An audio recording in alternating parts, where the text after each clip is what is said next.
भल कर्म करिबा परे मध्य लोकमाने आपणकर खराब कर्मर ही मन रखिबे। एथिपाई लोक कौन कहिबे एथिरे ध्यान दियंतु नाही, केवल आपणकर काम करंतु। नमस्कार बंधुगण, आपण मानंकु मोर ही चैनल को स्वागत। आज रही ज्योतिष कार्यक्रम कन्या राशि पाई बहुत अधिक गुरुत्वपूर्ण रही अछि। आज आमे जानिबा कन्या राशि 2025 जून मासटी किपरि रहिबा। कन्या राशिर मासिक राशिफल उपरे आलोचना करिबा, काहेकि ना 4 गोटी बड़ ग्रहंकर राशि परिवर्तन होई सारिछि। कन्या राशि व्यक्तिविशेषंकर एही जून मासटी किपरि कटिबा संपूर्ण भावरे आमे सेही विषय रे आलोचना करिबा।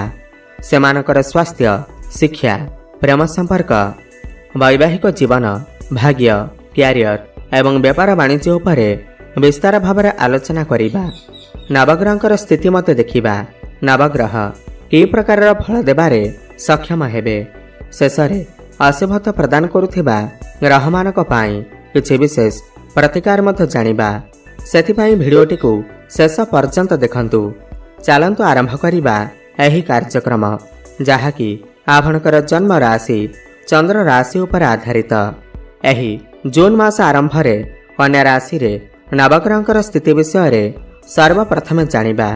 एहा परिवारु जदि आपणकर भी कन्या राशि हुई थाए एवं आपण भी ईश्वर को सच्चा हृदय भक्ति करंती, विश्वास करंती, तेबे एही भिडियोटी को लाइक करी कमेंट बॉक्स रे जय जगन्नाथ, जय मां लक्ष्मी अवश्य लिखि दियंतु। ता सर्वप्रथमे जानिबा एही जून मासरे कन्या राशि रे नवग्रहंकर स्थिति किपरि रहिबा। जेबे जून मास आरंभ हेबा तो कन्या राशि रे नवग्रहंकर स्थिति किछि एही प्रकार रहिबा जेमिति आपण स्क्रीन ने देखुछंती। बंधुगण, राशि चक्रर षष्ठ राशि हेउछि कन्या राशि एवं आपणक राशिर अधिपति हेउछंती बुध देव एवं बुध आपणकर नवम भावरे भाग्य भावरे विराजमान अछंती एवं तांको सहित सूर्य विराजमान अछंती। आपणकर षष्ठ भावरे राहु विराजमान अछंती। आपणकर सप्तमरे शनि विराजमान अछंती। अष्टमरे शुक्र एवं आपणकर दशम भावरे देवगुरु बृहस्पति विराजमान अछंती एवं आपणकर एकादश भावरे मंगल एवं द्वादश भावरे केतु विराजमान अछंती। ध्यान देई सुनंतु। सबुठ प्रथम जानिबा आपणकर स्वास्थ्य किपरि रहिबा एही जून मास 2025 रे। बंधुगण, प्रथम भाव होई थाए आपणकर स्वास्थ्यर भाव, आपणकर इम्युनिटी सिस्टम र भाव एवं प्रथम भावर अधिपति बुध सूर्यंक सहित आपणकर नवम भावरे विराजमान अछंती। देखंतु, एही मासरे आपणकर स्वास्थ्य बहुत भल अछि, काहेकि ना बुधंकर स्थिति आपणकर नवम भावरे बहुत भल अछि। नवम भाव बहुत भल स्थान होई थाए, भाग्यर भाव होई थाए। पुणी 6 जून को बुध आपणकर दशम भाव को चलन करिवे, निज राशि को चलन करिवे। एही मासरे आपणकर स्वास्थ्य बहुत भल अछि, किंतु शुक्र आपणकर अष्टम भावर थिबारु जे कि आपणकर राशि पाई द्वितीय भावर अधिपति, ता आपणकर दांतरे किछि समस्या देखा देई पारे। थ्रोट इन्फेक्शन भली समस्या देखा देई पारे। समय समय रे थंडा जर भली समस्या किछि देखा देई पारे। एते भी बड़ समस्या हेबार नाही। आपण एही मासरे मिठा जातीय खाद्य खाइबा ठारू वंचित रुहंतु। एही मासरे मोटामोटी देखिबाकू गले बुधंकर स्थिति बहुत भल थिबा हेतु आपणकर स्वास्थ्य बहुत भल रहिबा। एबे जानिबा आपणकर शिक्षा क्षेत्र किपरि रहिबा एही जून मास 2025 रे। बंधुगण, पंचम भाव होई थाए आपणकर शिक्षा क्षेत्रर भाव एवं पंचम भावर अधिपति हेउछंती शनिदेव एवं शनि आपणकर सप्तम भावरे विराजमान अछंती, केंद्र रे विराजमान अछंती। देखंतु, शनिकर स्थिति बहुत भल अछि। शनि आपणकर केंद्र रे शश नामक राजयोग बनौछंती एवं आपणकर राशि को दृष्टि देउछंती। एही मासरे आपणकर पाठपढ़ार स्थिति बहुत भल रहिबा, किंतु आपणकर टिके जिद्दीपण देखा देई पारे। पाठपढ़ारु बेले बेले मन हटि जाई पारे। सेथिपई आपण एही मासरे पाठपढ़ारे मन दियंतु। आपणकर शिक्षा क्षेत्र बहुत भल रहिबा। एही मासरे सूर्य मध्य आपणकर दशम भाव को चलन करिवे। एही मासरे जदि आपणकर किछि एग्जाम अछि, गवर्नमेंट एग्जाम अछि, तेबे सेथिरे आपण निश्चिंत भावरे उत्तीर्ण करिवे। एवं बृहस्पति मध्य केंद्र रे विराजमान अछंती। आपणक भितर ज्ञान रहिबा, बुद्धि रहिबो। ज्ञान एवं बुद्धि बल आपण पाठपढ़ारे बहुत अधिक उन्नति करेंगे। पाठपढ़ा को नहीं आपण बड़ डिसीजन नहीं पारती, फॉर्म फिलअप करि पारती किमा कौनसी बाहर स्थान को जाई पारती, उच्च शिक्षा करने बाहर को जाई पारती। एबे जानिबा आपणकर प्रेम जीवन किपर रहिबा एही जून मास 2025 रे। बंधुगण पंचम भाव ही होता है आपणकर प्रेम जीवनर भाव, शिक्षार भाव एवं संतानर भाव मध्य होता है। एवं पंचम भावर अधिपति शनि आपणकर सप्तम भाव में विराजमान अछंती।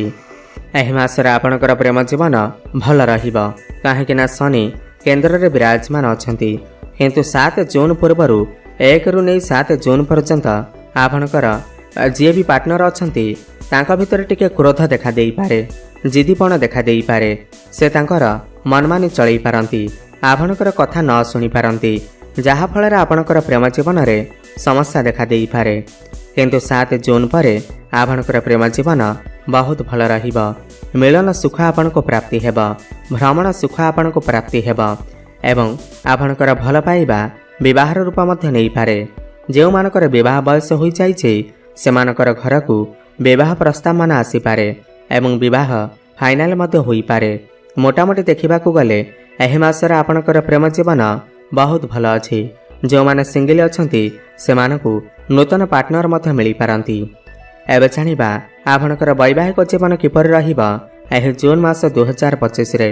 बंधुगण सप्तम भाव होता है आपणकर वैवाहिक जीवनर भाव एवं सप्तम भावर अधिपति होउछंती बृहस्पति एवं बृहस्पति आपणकर दशम भाव में विराजमान अछंती। किंतु आपणकर सप्तम भाव में शनि विराजमान अछंती। एही मासरे आपणकर वैवाहिक जीवन बहुत भल अछि काहेकि गुरुंकर स्थिति बहुत भल अछि। खास करी 6 जून पर तो जेतेबेले बुध आपणकर दशम भाव को चलन करिवे, गुरुंक सहित युति करिवे, एहा पर आपणकर वैवाहिक जीवन आहुरी अधिक भल रहिबा। किंतु शनि आपणकर सप्तम रे थिबारु मझिरे मझिरे आपणक भितर टिके आर्गुमेंट देखा देई पारे, मिस अंडरस्टैंडिंग देखा देई पारे, वैचारिक मतभेद देखा देई पारे। किंतु जते समस्या आसिले मध्य एही मासरे आपणकर वैवाहिक जीवन बहुत भल रहिबा काहेकि बुध एवं गुरुंकर स्थिति बहुत भल रहिबा। आपण किछि फैमिली प्लानिंग करि पारंती।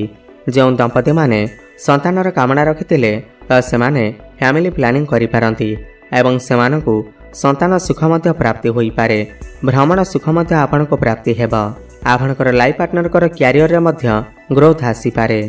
एबे जानिबा सबुठार गुरुत्वपूर्ण विषय वस्तु जहाँकि आपणकर भाग्य, कैरियर एवं व्यापार वाणिज्य किपर रहिबा एही जून मास 2025 रे। बंधुगण नवम भाव होता है आपणकर भाग्यर भाव, दशम भाव होता है आपणकर कैरियर भाव, नवम भावर अधिपति होउछंती शुक्र एवं शुक्र आपणकर अष्टम भाव में विराजमान अछंती। देखंतु एही मासरे आपणकर भाग्य भावर अधिपति शुक्रंकर स्थिति खराब अछि। अष्टम भाव कुंडली रे भल विचार करा जाई न थाए। एही मासरे आपणकर भाग्य कमजोर अछि।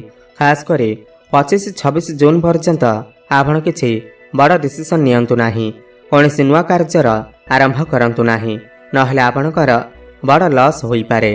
जो माने शेयर मार्केट, स्टॉक मार्केट एवं ट्रेडिंग रे काम करूछंती सेमानकर मध्य बड़ लॉस होई पारे। आपण किछि बड़ इन्वेस्टमेंट करंतु नाही। किंतु 25-26 पर जतेबेले शुक्र आपणकर भाग्य भाव को आसीबे, नवम भाव को आसीबे तो एहा पर आपणकर भाग्य बहुत भल रहिबा। आपण किछि बड़ डिसीजन नै पारंती, बड़ कार्य आरंभ करि पारंती। आपणकर गृह रे किछि शुभ मांगलिक कार्यर आयोजन होई पारे।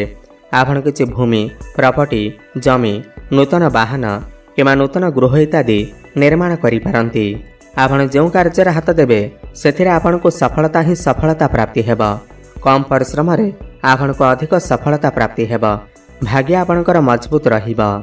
कैरियर कथा हेबा जदि दशम भाव होता है कैरियर भाव एवं दशम भावर अधिपति बुध 6 जून को आपणकर दशम भाव को ही चलन करिवे एवं पूर्वरु गुरु मध्य आपणकर दशम भाव अछंती। एही मासरे आपणकर कैरियर सर्वोत्तम रहिबा, सर्वश्रेष्ठ रहिबा। आपण आपणकर कैरियर रे बहुत अधिक उन्नति करिवे। बुध एठारे बसी पंच महापुरुष राजयोग निर्माण करिवे। आपण आपणकर कैरियर रे बहुत अधिक आगकु जिवे। आपणकर कम्युनिकेशन स्किल बहुत भल रहिबा। आपण जेकोसी कार्य करुताहंतु ना काहेकि समस्त कार्य आपण को सफलता प्राप्ति हेब। ओपर अफिसर सपोर्ट आपण को प्राप्ति हेब। जो माने पूर्वर चाकरी करिसेंती सेमानकर प्रमोशन हेबार मध्य जोग बनुअछि एवं जो माने बेरोजगार अछंती जो मानक पाखरे कौनसी चाकरी बाकरी नाही त सेमानको एही मासरे निश्चित भावरे चाकरी प्राप्ति होई पारे। नूतन कर्म नियुक्ति होई पारे। कर्मक्षेत्र रे आपणकर तारीफ होई पारे। आपणकर मान सम्मान बढ़ी पारे। लोक संपर्क बढ़ी पारे। आपणक पाखकु नुआ नुआ काम आसी पारे। व्यापार वाणिज्यर कथा हेबा जदि सप्तम भाव होइथाय व्यापार वाणिज्यर भाव एवं सप्तम भावर अधिपति बृहस्पति आपणकर दशम भावर अछंती। एही मासरे आपणकर व्यापार वाणिज्य बहुत भल रहिबो। आपण आपणकर व्यापार वाणिज्य रे बहुत अधिक उन्नति करिवे। आपणकर डेली इनकम बढ़िबो। फाइनेंशियल ग्रोथ हेबो। आपण किछि नूतन व्यापार मध्य आरंभ करि पारंती। पार्टनरशिप रे व्यापार वाणिज्य करुथिले आपण टिके जगी रखि चलंतु नहले एही मासरे आपणकर व्यापार वाणिज्यर स्थिति बहुत भल अछि। आपण एही मासरे पैसा किछि संचय करिबा आरंभ करिवे। एबे जानिबा किछि उपाय विषय रे जाहाकु करिबा द्वारा एही मासरे जाहा किछि अशुभ रहुअछि ताहा दूर होई पारिबो। सर्वप्रथम त आपण बुधंकर बीजमंत्र जप अवश्य करंतु। ओम ब्रांग ब्रंग ब्रंग सह बुधाय नमः 108 थर प्रत्येक दिन जप करंतु। शुभफल प्राप्ति हेब। प्रभु गणेशंकर आराधना करंतु। प्रत्येक बुधवार दिन गोमाता को सबुज चारा खाइबाकु दियंतु एवं प्रत्येक दिन सूर्य को जलार्घ्य अर्पण करंतु एवं हनुमान चालीसार पाठ करंतु। आपणकर भाग्य बदलिब।